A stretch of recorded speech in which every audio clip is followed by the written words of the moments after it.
कदाचित त्यांचा अभ्यास जरा कच्चा आहे. त्यांनाही माहिती आहे की लोकांनाही माहिती आहे की तिथं कुणीतरी आदेश पोलीस प्रशासनाला दिला. एका बाजूला तुम्ही प्रशंसा देवेंद्र फडणवीसांची करता. देवेंद्र फडणवीस त्यावेळेस कोण होते? तो होम मिनिस्टर होते. तिथं असताना जो पोलीस अधिकारी हा कोणाचाच आदेश तिथं ऐकणार नाही, फक्त होम मिनिस्टरचा आदेश ऐकणार.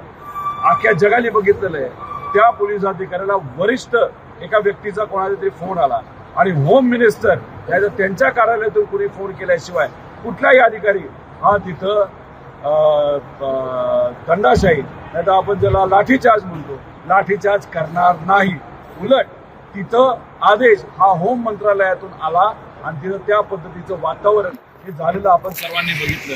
गरीब महिला, लहान मुलं मुली, वडीलधारी यांची डोकी फुटलेली ही सगळ्यांनी तिथं बघितलेलं आहे. त्यामुळे कृपा करून कुठल्याही व्यक्तीला किती मोठा नेता असो, कुठल्याही समाजाचा असो, मराठा समाज असो, ओबीसी असो नाही तर कुठेही असो, जर तिथं पोलीस प्रशासनाकडनं रबर बुलेट आणि तिथं लाठीचार्ज झाला असेल त्याचं समर्थन कुणीही करू नये